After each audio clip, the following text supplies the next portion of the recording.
I'm going to start out this session with a little fun game. So, how many people here own a smartphone? As expected. How many have social media accounts? Well done. Sorry, am I the only one who doesn't have a social media I believe account? so. We're going to get to that, Shivani. Shivani just shared that she doesn't. And we have someone at the back who doesn't either. Couple. Wow. I like the outliers. How many of you read a Kindle if you flew on your way here?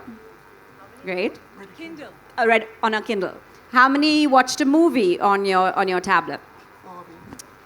And how many of you clock more than 5 hours on these devices? Okay. 3 to 4? Less?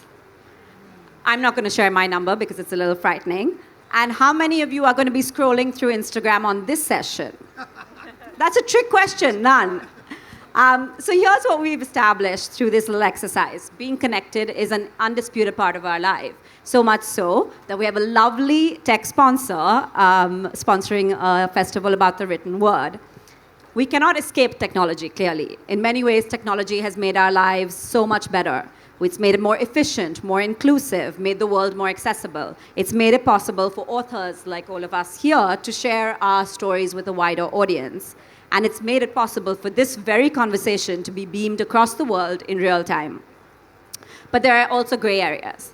Funny story, last weekend I was with a group of friends and I was furiously prepping for this session when a friend turned to me and asked me to put away my tablet and said, listen, just do it on ChatGPT. I did not take him up, but I realized that chances are your children and mine in the future, when they're in a bind, are going to be turning to this very technology for their schoolwork. Scary. But getting ChatGPT to I realized that getting ChatGPT to write the session would be leaning far away from my slightly technophobic tendencies, which I know, Neha, is not what I should be admitting, as your book says. But I realized that sometimes it's so much better to do this the old-fashioned way, on a computer using MS Word. So let's kick off this session. On this panel today are 3 very, very different writers with very different books. But they all have one thing in common. They are all parents who are parenting in a world very far away from what they grew up in as children. So Neha, I'm going to start with you. That's exactly what your book is about, iParent. There's a line in the book that talks about this generational digital divide. It says, we get more plugged out while the digital natives get more plugged in. How has that played out for you both at home and in your research for this book? Thanks, Priyanka. First off, everyone who's in the back, if you guys want to come and sit in front, you might be more comfortable. We've got room over here, and it's awful to see you in the rain. So if anyone wants to come out and sit over here, please feel free. So, my 11-year-old recently had dress-up day in school, and the idea was dress up as someone who is inspirational, who's had an impact on your life. So I'm talking to my 11-year-old Zoya, and I'm like, oh, I bet a lot of you will be dressing up as, I don't know, MK Gandhi or Mother Teresa. And she looks at me and says, no one's going as Gandhi or Teresa. There's going to be a bunch of Mr. Beast.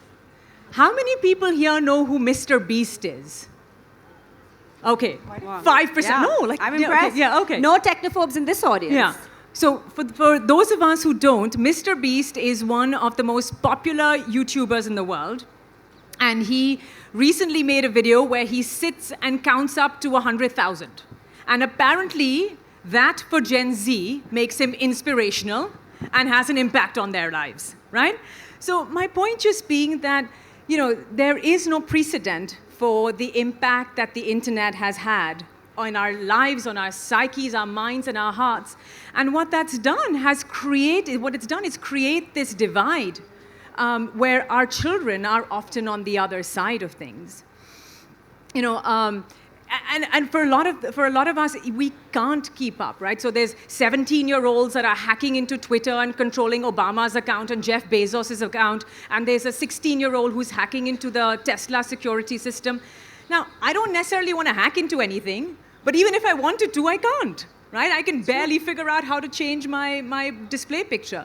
My point simply being that this is unprecedented. We are now parenting in a world that we barely understand. and there's no ancient wisdom to rely on. There's no guidebooks. There's no maps, and it's new. If our children are part of a giant social experiment, which they are, growing up with these supercomputers in their hands, then so are we.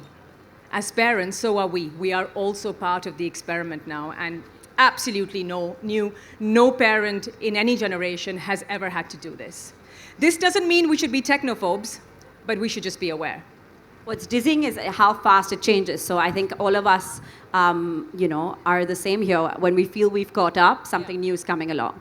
Shivani, I want to come to you because your novel Equations deals with problems that arise when you're keeping up with the Meras next door. There's a scene That's oddly specific. yeah. There's a scene where the hostess in your book makes sure that her latest model BMW is parked right in front for her dinner guests to see. What's hidden, of course, is that it was a second-hand test drive model. Social media, as we know, is also a lot of posturing. It's about showing this carefully crafted image. So I would love to know your point of view when you were writing the book. How much of an influence did the worlds we're living in on social media come into play? I finished this book 2-3 years ago now, and I think the world is completely different in those 2-3 years. So Yeah. I'll go as far as saying this was not as much a factor, at least in my mind, 2-3 years ago. But we're a society in transition in the way of the invention of the wheel or the printing press, in that this is completely unprecedented, as she said. We don't know, we have no perspective on what these kids are going to grow up like being adults, but specifically about keeping up with the Joneses. Yeah. It's a tale as old as time, right? Yeah. I mean, so this I wouldn't worry too much about because of social media. There's always somebody who you're trying to keep up with. Yeah. What is worrying is that with social media and parenting, there is an obliteration of failure. So you never get to see anyone's process, you never get to see anyone's failures, and you never get to see anyone's imperfections, right? So that to me is the sort of problematic part here, is that someone IRL in real life, you can see that with the good comes the bad, but here that's, completely gone. And just one more thing before I let you get on to Marcus, it's not a coincidence that all of social media is a marketplace. At the end of the day, you are the consumer, you are the consumed. And what do you know? You're buying stuff and getting, to buy more stuff because your friend has got it. And, we have children of about the same age. And they all know what retinol is. 12-year-old girls today are being sold products at Sephora, which, their mothers would be well advised to use. But they probably have, lived without that. So, I'll let you get on to Marcus. But, this is quite a terrifying time as a parent. I know. I've been reading, actually, I think all of us, if we've been following social media, the whole rise of the young girls whose skincare regimes are actually more ornate and more detailed than their mothers. Well, and to the point that actually these companies are putting out advisories saying that these products are not meant for young children. Well, at least there's somebody responsible right now. So. But that's a great line. We are both the consumer and the consumed. Yeah. Someone should put that in a book at some point. Yeah. Maybe you. Next one. Marcus, you have a new book out too, Around the World in 80 Games, exploring how math and games serve as an understanding of the world. Congratulations. And I have to ask, continuing with our conversation, is social media the biggest game we've played yet? The concept of the house always wins. Here, can it be an analogy to the algorithm always wins? And how do you win at this game? Yes, I don't know. I think perhaps the more interesting thing is the direction we've gone in sort of games going digital. And I think there's a lot of fear with parents that, how much time my children spend playing Call of Duty. And is that a good or a bad thing? Am I making them violent individuals because they spend all their time shooting people? Or so I think in the book I have a section dedicated to video games. It's mostly about physical games. And I think there's been a lot of fear around what these games might do and how long people spend. I mean, there are stories of people in China wearing nappies in order to not have to go away from and there are kind of detox camps and things. So there's clearly extremes. But I tend to be a slight tech optimist and believe that there's actually a lot of good these things can do. In particular, for example, you see how long a kid spends trying to achieve a particular level in a game. And the perseverance and dedication to that is something to be valued. Okay, it may be a silly goal that they're doing, and it may be just about dexterity of their fingers. But I think the passion to get through to the next level is something quite exciting. And in my own area, I've tried to capitalize on that in the sense of I set up a internet maths school called mangahigh.com, where we turned the whole of the maths curriculum into casual games. And basically, so the mathematics had to be embedded into the gameplay. So it wasn't just I do a bit of maths and then I get some rewards and get some progress. The game had to actually have mathematics embedded. You have to understand a bit of geometry to piece something together to make the bridge that could get you away from the monster that's getting towards you. Or you had to play around with an equation and balance things such that would give you the access to the next room. And actually a lot of the games have these puzzle elements as well as the fighting elements. And what we saw was amazing because kids who usually were not enjoying doing the maths were coming and asking for more homework because they were so enjoying the games. So, Job well done. My kid was one of the ones who used Manga High, actually. Oh, well, there you go. I had no idea Marcus had anything to do with it. Oh, yeah. Oh, but that's so exciting. She wouldn't ordinarily be inclined towards the math game, but she loved it. Yeah. And that's really good to know. So, so I think that there are elements of, and I think actually, I just was at Catherine Rundell's talk. I don't know how many other people went to this lovely talk, but she talked about her upbringing in Zimbabwe and said one of the best things was that her parents just let her roam the countryside. And she told a story about how she went to she thought it was a skin of a snake, and she went to pick it up, and it was a real live snake, and she learned the hard way. I have children, 27-year-old and two 20-year-old twins. One's biological, two are adopted, so I'm a real kind of exercise in nature nurture.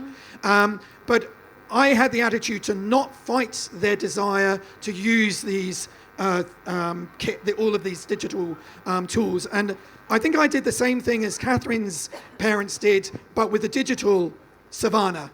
So I said, just explore, find out what's out there, the good and the bad. Pick up the snake that might bite you, learn from that. And I think, too many parents I talk to spend so much time stopping their children doing and things. Battling. And that battle, I think, is very often far less healthy than what exploring the digital jungle actually entails. That's actually a good lesson. And I'm going to come back to you because I want to talk to you about the elements that makes a good game online especially. But I want to ask you, Neha and Shivani, as parents, how do you balance your children's online gaming? I mean, I know you mentioned just now that you use your child used a math game, but The school made her. There's always that. Neha, can I start with you? Look, I think, the world now has 3.3 billion gamers, right? That's half the world's population, $200 billion industry. That's Hollywood, music, put together, bigger than that. That's who I'm hoping are going to buy my book. There you go, Marcus. There you go. And use your games. But exactly to your point, I was talking to a professional gamer recently, a young man, and he told me something incredibly interesting. He said, अगर तुम school में fail हो जाते हो तो तुम्हारे पर failure का टैग लग जाता है. If you fail in school, you get tagged as a failure. But what happens in gaming is that you learn to try again, right? You try again, you persevere, and you keep going at it. And I think that's actually something incredible, that it's a life lesson that gaming can teach us.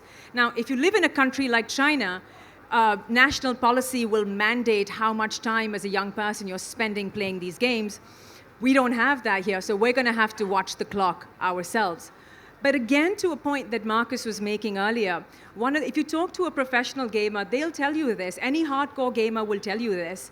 One of the things they love most about gaming is how good the accomplishment makes them feel, right? You're leveling up, you're conquering enemies, you're collecting coins. It makes you feel like you're doing something, But isn't that the dopamine high? It's right? absolutely, and that's exactly my point. I think if we want to lure our kids away from this, we're also going to have to give them alternative sort of ideas where they can feel that progression in life. And it can be something really simple, playing the guitar, learning how to cook. It doesn't matter. But the idea, learn from the game, right? Learn from that product design that is so addictive, where the addiction is laced into it, when you're progressing, you're feeling good, find another alternative in real life where you can feel that dopamine rush. So I'm a lot less woke a parent. Let me say so. Okay, I'm woke. I'm very much an Indian You're not parent. woke at all. Of course Yeah. not. No one ever accused me of that. But should anyone have had that misconception, now they're, they don't have it anymore. I feel a parent is a parent and a child is a child. And an 11-year-old or a 12-year-old needs intrusion, needs to be guided. So like Marcus said, digital natives, they're smarter than me. I don't even have an Instagram account. Yeah. If I try and stop my children from doing something, they're going to find a way of doing it. That's right. Right? Yeah. So what I do, and I actually do this, is I don't give my kid the phone all the time. So you've done your work, you get the phone, you can look up whatever you want, because you know what, you're going to do it anyway. I'm not going to be able to stop you. But what I think, if I say I'm a billionaire, I'm not going to give my kid unlimited money and say, well, I have this money, it's all yours. I would use the same analogy with technology. I mean, the mental health and adolescent brains are not developed enough to differentiate. So what we can do is regulate it and keep the actual time less. Now, this is hard to do because you have to do it yourself every day. You can't self-set an app to, sorry, I'm really bad at this. There is some way of doing that, right? That you tell the app to switch itself off Net or whatever. nanny.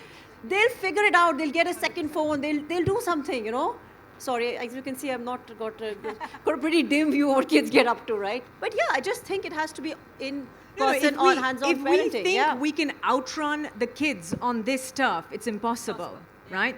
We are the immigrants. They are the natives. They will always know more than we do. So I don't think it's about trying to sort of step in and regulate and try and keep up with them, because that's impossible. Sorry, go ahead. Well, I was thinking the other interesting thing is with gaming, in the past it was felt as a very thing you do in solitude.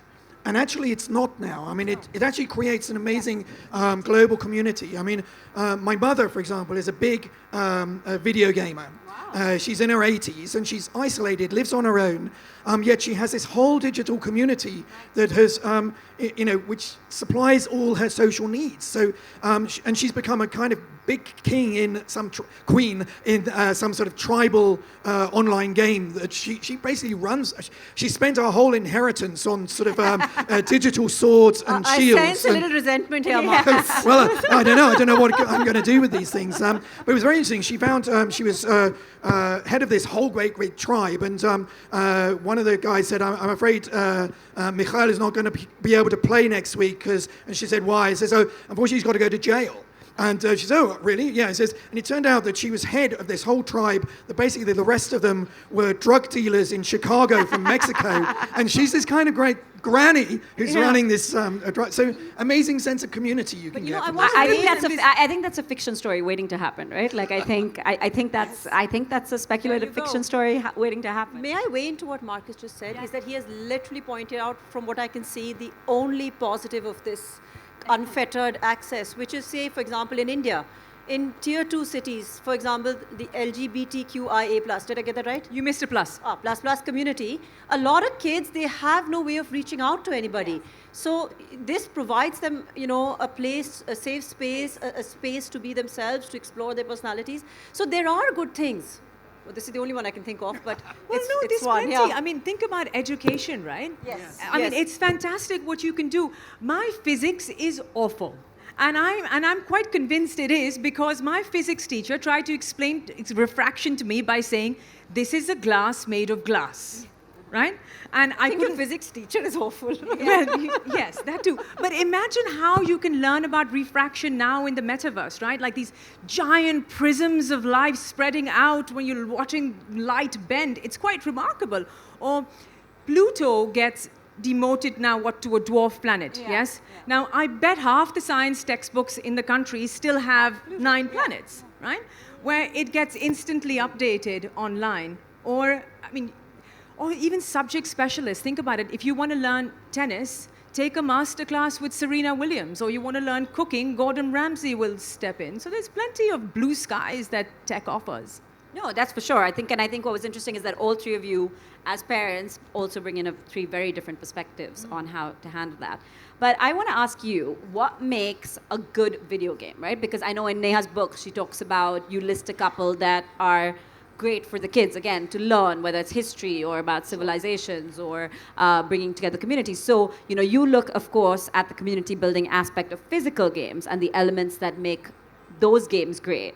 And I know India's a big, a big ground for that. But what makes a good video game, in your opinion? Yes, I'm going to be talking tomorrow morning at 10 o'clock, if people are still here, about what makes a good board game. Okay. So I've got some rules there. And it's interesting to think how well they match onto video games. It's interesting that a lot of video games almost don't qualify as games for me because they are very often more puzzle solving.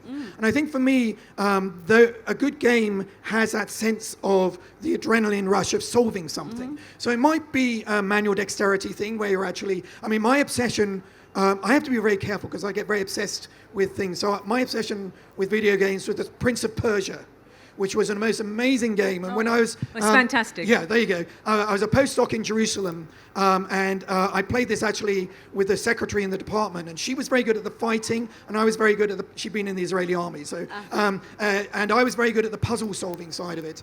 But I think, very interesting that now, I think that... the introduction of artificial intelligence is going to be able to tune games, because what you don't want is something to be too easy, because that's not satisfying, or so difficult that you get stuck and you have to look up the cheats or get, in my case, get my daughter to do it for me. And so what's very nice now, and actually we introduced this mechanic in mangahigh.com, because it's the same thing in education. You want something which is pushing you to learn more, but not so you get disillusioned that I just don't know what I'm doing. And so our mechanic would judge where you were in your learning process and take you down to a level where you could get that sense of satisfaction going forward. And if you were just storming it, would push you to the more hard levels.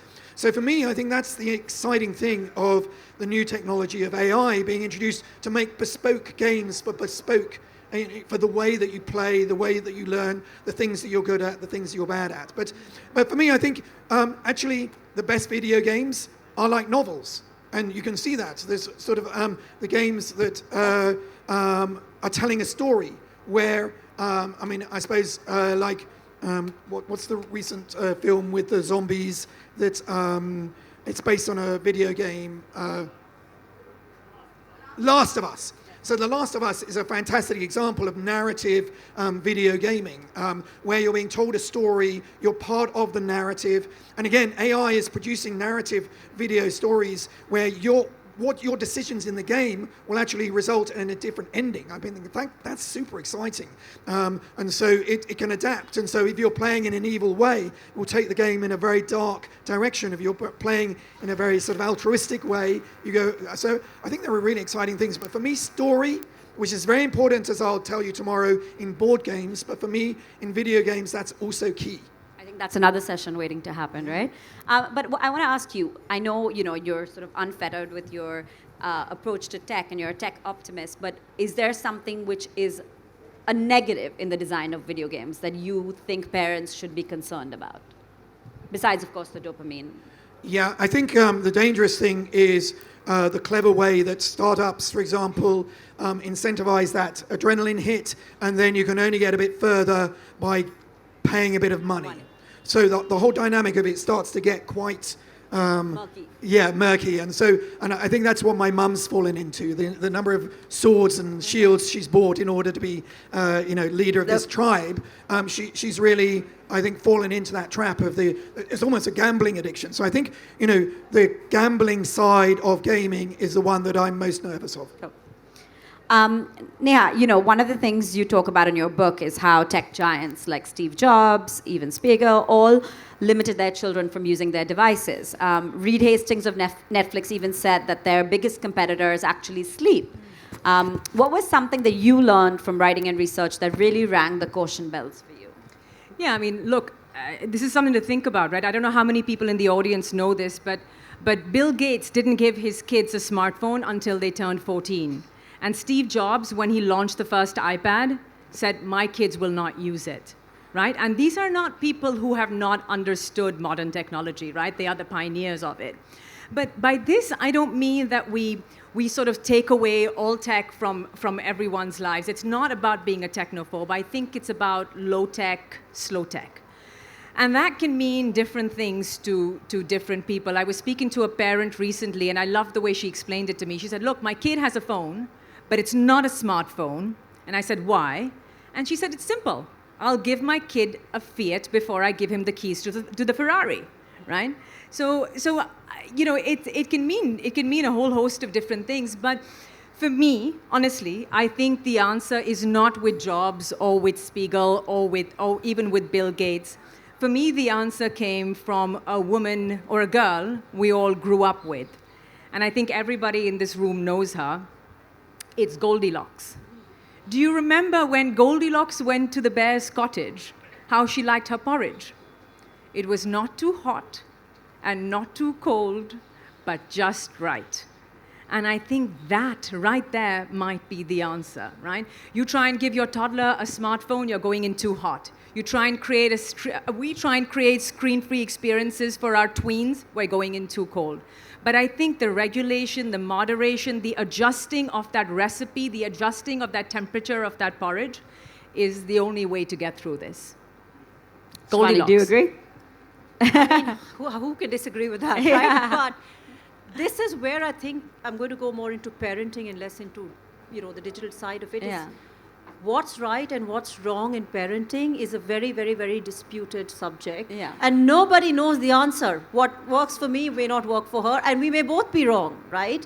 And especially when it comes to technology, right? And as mothers of tweens, we're generally wrong anyway, Yeah. so it's perfectly fine. No, but this is my point, is that as a parent, I think we're all struggling in so many different ways that we don't know, but we have to pretend to know because we're parents, right? So I would say we bumble along and just hope for the best.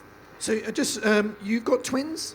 No, No, say, I thought you said you, tweens. no, you have Tweens. twins, Marcus. What? Tweens. Okay. Tweens. Tweens. Oh, I thought there was a real opportunity. Yeah, I thought you said tweens. Okay, twins.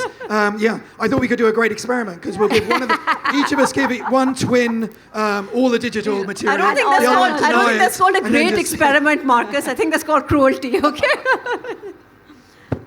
And I actually want to go back to you because earlier today, you talked about, and this is something really funny. So when we were prepping for the session, Neha introduced Shivani and I over WhatsApp, and we had that conversation, and Neha, prefaced it saying, not that anyone needs another WhatsApp group, but here, this is a great way to connect. And we had our little conversation. Shivani's like, okay, bye, I'm leaving this group because I can't deal with WhatsApp. And and you said today how you don't have a social media account.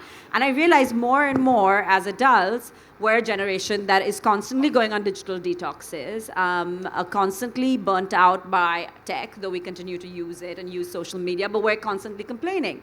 So I was wondering, do you think the digital natives feel the same way, or are they going to feel the same way after a certain point? What do you think? I think, firstly, I don't think in something like this, a person should have the opportunity to check out of any kind of social media without having pressure to be there. Why does anyone have to stay in a WhatsApp group or have a social media account if they don't want to? And kids themselves today are really, really smart. Where they know when to check in, they know when to check out. The problem comes here in bullying because somebody is excluded just because that's how kids are. And that is where the inclusion, exclusion, WhatsApp groups, I'm in the people, you Snapchat every day. I'm the people you Snapchat every week. So as you can see, I'm very hazy on the details. But yeah, that's where I feel it's problematic because it's exclusion. But I think constantly all around us, excluded from the group. it's this idea of this burnout. I find like I can't, and you were right, when you said, look, I find it very distracting. I feel the same way, right? Look. And then you realize, but you're actually so, in a way you're not accessible if you're not on WhatsApp, whether it's a school, a message from school or a message from some class. I think or 30% of parenting is WhatsApp messages exchanged between parents about plans. I wrote an article that's like about that 30%, for Vogue years ago about how WhatsApp groups, especially when my daughter joined a new school, was the biggest pain in my backside. And I got hate from a lot of mums on that, but that's a whole other conversation. I don't think it's only about that, right? It's also just like, what is it doing to us psychologically? The average person will check their phone 12 times an hour. I mean, I think almost everyone, it doesn't matter how entertaining we've been, almost everyone here would have checked their phone over the last... No, I think everyone's been quite good. But the point is, it's this matrix of distraction. I know for me, when I pick up my phone and I go to reply to an email, my mother sends me a WhatsApp to look at something. I look at that my Amazon order is late. I get a news notification. Instagram tells me that Justin Bieber has facial paralysis. I go to check in on Justin Bieber. I forget that what I went in to do At the was first to place, send yeah. that email, Yeah. you know? And human beings were not meant to multitask in that way, you know? We're actually just not meant to do it. And I can prove it to you. Try to rub your belly. Go on, Priyanka. Try to and do this with us. all of Try us. and Okay, rub everyone, your let's get belly. Try and rub your belly and scratch your head at the same time. Okay, you've got to rub your belly and scratch your head. It's not easy to do. We weren't meant to multitask. That's essentially what our brains are trying to do when we give them this ping pong of distraction that our phones offer us, right? It's trying to rub your belly and scratch your head at the same time. Marcus will have an easier job of scratching his head. This is why we all live in constant brain fog, I'm convinced. But one of the parts of this book, your book, Neha, that really made me laugh was when your daughter comes to you to talk about ships. And, you realized soon after that it was not about water vessels, but it's a verb that's used to describe relationships. So I want to ask all of you, brush us all up on what are the cool words that you've learned recently that, the digital natives are using. Well, I've got a bit of a quiz then. Okay. So what happens is my daughter comes into and she says, Mom, do you know about ships? And to me, ships are, water cars. And I'm like, yes, of course, anchors and sails and ahoy matey and pirates and all the rest of it. But of course, it's none of that. It's shipping people is putting two people in a romantic relationship. That is what shipping now is. We're at JLF. Does anyone here know what the Oxford English Dictionary 2023 word of the year was? Oh, I do know this. Wait, I was about to say, Dr. Tharoor is in that next tent saying floxy, noxy, nillyfillification, okay? It's not that. The word of the year last year was riz, Yeah. right? From charisma. So it's a whole new world. It's absolutely a whole new world. What do you know, Shivani? What have you learned? Mercifully, we're all out of time. Marcus, I want to get the last one from you, and then I'm going to open it up to questions. No, I mean, my kids do come up with these things, but they go in one ear and out the other, I'm afraid. Well, we can ask the audience. Who knows what delulu means? How many people know delulu? Oh, Not bad. Right, Not okay. bad. Or sus. So delulu is to be. All right. Oh, we've got they're quite with it. Yeah. Much more than the four of us. You're in the right. Clearly, you're in the right panel today. Well, what's delulu then? Delusion. Yep. What's sus? What's sus, guys? Sustainable. No, it's not sustainable. What's 8? Like Priyanka Now was. you're showing off, Neha. I am. She's got notes. I do. Well, I think it's safe to say that these three panelists have had a lot of riz today. And having said that, I'm going to open it up to questions. Do you have questions for anyone? Yes, the lady there.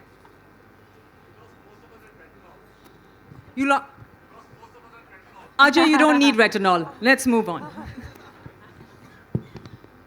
Hi, I'm not a parent. I'm a teacher, but and I wanted to ask about educationally wise.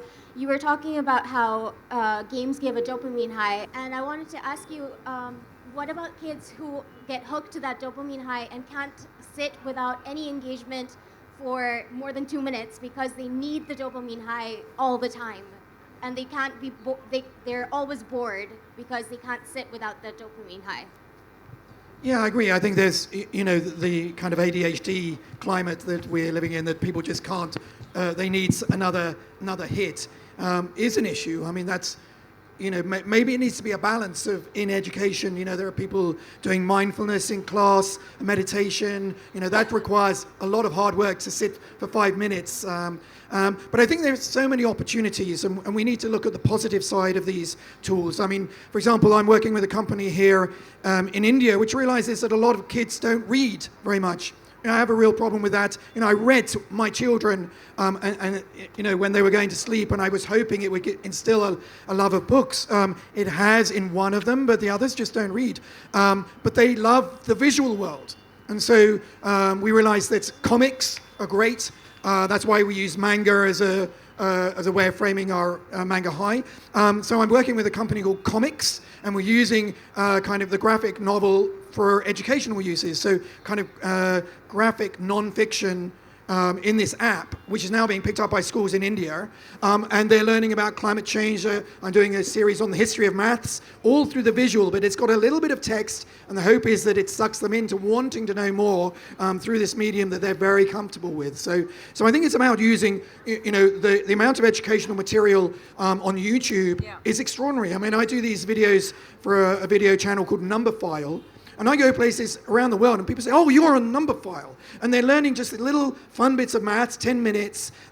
So there is extraordinary potential for education through this medium. But I agree, the sort of attention span is something which is, what you heard about, the not being able to concentrate The age online. of distraction. Yes, that's what we live in. The lady in the checked jacket. So, ma'am, my question is for Neha, ma'am. When you started your, content, so you said when kids are playing online game, so they have another chance. They can try again if they are failure. So my question is, there are two things. The one is, do you really feel that these online gaming, they really give them another chance and it's good for them? And the next thing is, like I feel if kids are more on this online gaming, so they go to the imaginary world and they are just away from the real world. So this is my question for you. Please elaborate me. Is it really good? Because I'm mother of 2 kids. My son is in teenage and I really feel sometimes perplexed how to handle the things because this virtual world is really fascinating them. So Yeah. No, thank thanks. you. Look, that makes sense. And the reason that they're addicted is because these games are basically manufacturing dopamine nuggets and they're consuming those dopamine nuggets over and over again, right? And when you get addicted, and we're all like that. You get a ping on your Facebook or on your Instagram. It makes you want to go back in there and get more, and that's what your kids are dealing with. Marcus's wonderful book that talks about games, not just videos, but for example, board games that we grew up with. Think about Monopoly, right? We all grew up playing Monopoly. What happens in Monopoly? Someone lands on Park Lane, someone else goes bankrupt, the game ends. Online gaming doesn't have that natural stopping point. It's sort of a bottomless pit. So to say that and you're up against the smartest minds in the world that are trying to just get you to the next level and the next and the next, you're going to have to regulate it for yourself, right? So you've got to watch the clock. And like I said, for me, what I think really works is also supplementing it with something in the real world that shows that progress. If you exchanged everything you just said, and instead of digital game, video game, you said book, you would not be worried at all. Spending time in an imaginary world, having to turn the next page because you're compelled to know what's going on. All I wonder just why we're being so critical of video games, but we would, if our children read books and couldn't get out of the book, we wouldn't be worried at all. But Marcus, to the point that, books have a natural stopping point. Oh yes, no, I mean, as I said, the best games are ones which also are stories. Right, So. yeah, okay.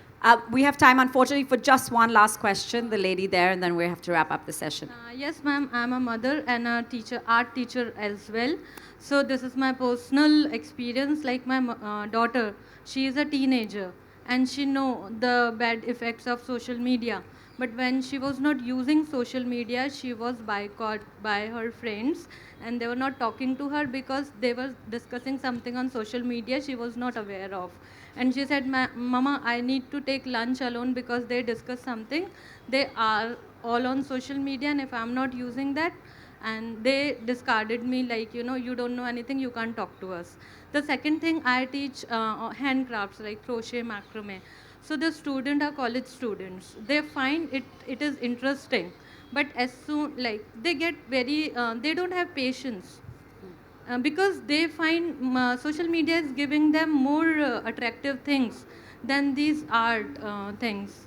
Please give us the guidance how we can make all these things interesting.